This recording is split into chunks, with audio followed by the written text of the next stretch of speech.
आपको याद होगा कि 21 तारीख को मैं यहाँ जम्मू आया था और बड़ा हमने मंथन किया था कश्मीरी पंडित समाज के साथ कि वो कैसे घर वापसी जाना चाहते हैं। आपको ये पता है ये 34 साल पुराना विषय है और 34 साल सिर्फ जितने भी राजनीतिक दल थे उन्होंने सिर्फ इस पे राजनीति की है। खैर उनका काम है राजनीति करना।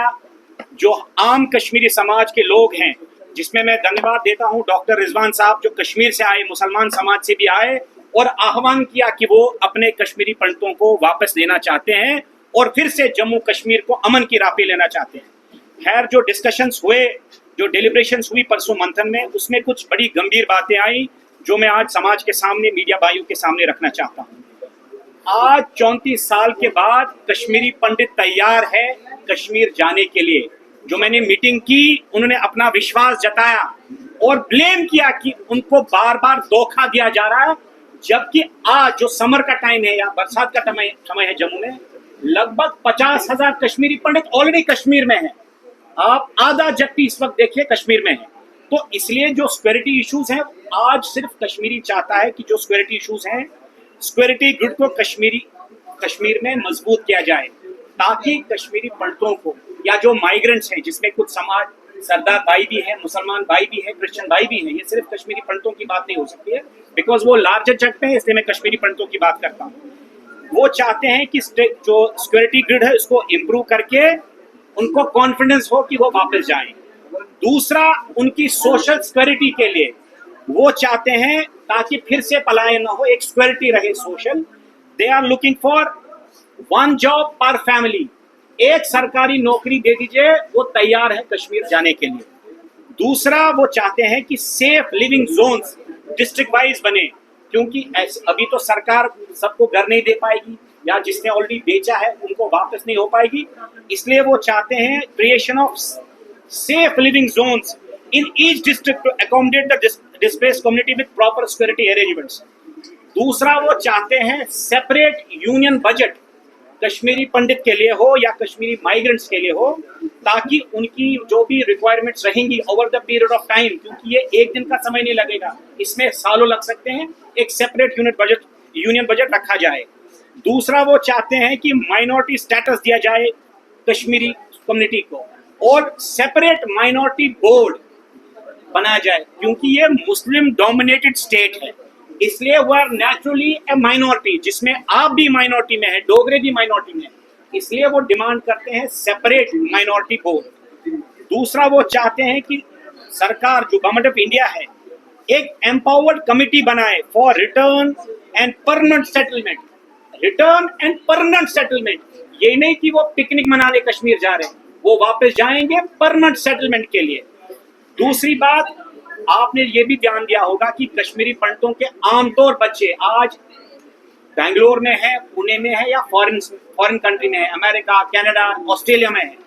वो चाहते हैं कि उनको भी वापस लाया जाए, लेकिन जब आप कश्मीर में, जम्मू कश्मीर में आईटी हब्स जैसे टीसीएस, विप्रो, बाकी बड़ी बड़ी कंपनीज हैं, उनको आईटी हब्स यहाँ खोलने दीजिए ताकि वो ग्रेजुअली अपने बच्चों को भी वापस ला पाए। आपने देखा होगा पिछले 34 साल ये धीरे धीरे कश्मीरी पंडितों के लिए रिटायरिंग होम बन रहा है, उनके बच्चे बाहर जा रहे हैं और कश्मीरी पंडित जो बुजुर्ग हैं सिर्फ यहाँ रखा है। इसलिए वो चाहते हैं सह परिवार कश्मीर जाना, बशर्ते कि आईटी हब्स को भी यहाँ बनाया जाए बड़े पैमाने पर। और जो ओवरेज यूथ हैं उनको सॉफ्ट लोन्स और सरकार में रिलैक्सेशन पॉलिसी बनाई जाए। दूसरा, जितनी भी सबसे इंपॉर्टेंट, जिस वक्त आपको याद होगा शेख मोहम्मद अब्दुल्ला ने एक पॉलिसी लाई थी, लैंड टू टिलर, एक एक्ट लाया था कि जो जमीन जोतता है ये उसी की जमीन है, जिसमें लाखों करोड़ों कनाल स्पेसिफिकली कश्मीरी पंडितों की और डोगरास की चली गई। इसलिए वो चाहते हैं इसी तर्ज पर वो एक और एक्ट लाएं कि जितनी भी सेल्स 1989 के बाद हुई हैं उनको नल एंड वाइड की जाए, वो चाहे कश्मीरी पंडित की हो या माइग्रेंट की, जो रजिस्टर्ड माइग्रेंट रिलीफ कमीशन में है उसके लिए ये नल एंड वाइड डिक्लेयर किया जाए। दूसरा, पीएम पैकेज के एम्प्लॉइज जो रोजी के लिए कश्मीर चले गए, ठीक है उनको थोड़ा सा सख्ती हुई, लेकिन आज वो कश्मीर में वापस लगभग 6,000 मुलाजिम हैं, वो चाहते हैं सह परिवार पॉलिसी बनाया जाए, जो उनके बुजुर्ग हैं, माता पिता हैं, उनके रिश्तेदार हैं, वो उनको भी बसाने के लिए एक पॉलिसी चाहते हैं, जम्मू कश्मीर के लोग बनाए। और दूसरा, for final solution execution of return and rehabilitation, it has been unanimously decided to formulate a Kashmiri Pandit action committee. अब कश्मीरी पंडित एक्शन कमिटी बनेगी। लीडरशिप बहुत हो गई, बहुत पार्टियां बनी, बिगड़ी, लेकिन एक एक्शन कमिटी होगी। उस कश्मीरी पंडित एक्शन कमेटी का क्लियर एक मैंडेट है कि जो भी कश्मीरी पंडित कहीं भी विदेश में है, हिंदुस्तान में है या दुनिया के किसी भी कोने में है, he is automatically by default the member of that committee.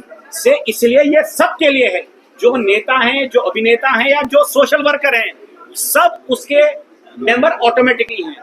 उसके बाद हमने प्रपोज किया है कि हम एक एग्जीक्यूटिव कमिटी बनाएगा, जो एग्जीक्यूट करेगा, जो हमने बातें कही हैं इसमें उनको एग्जीक्यूट अमल करेगा। उसमें जो समाज के प्रोमिनेंट, चाहे पुराने जजेस हो, रिटायर्ड जजेस हो, ब्यूरोक्रेट्स हो, पुलिस मैन हो, डॉक्टर्स, इंजीनियर्स, एकेडमिशियन हो, उनको भी इन्वॉल्व करके एक स्ट्रेटेजिक पॉलिसी बनेगी ताकि रिटर्न एंड रिहेबिलिटेशन परमानेंटली रहे। दूसरा, मैं मानता हूं जब ये सब विषय पे हम कंसेंसस बनाएंगे तो धीरे धीरे कश्मीरी पंडित को वापस जाना है।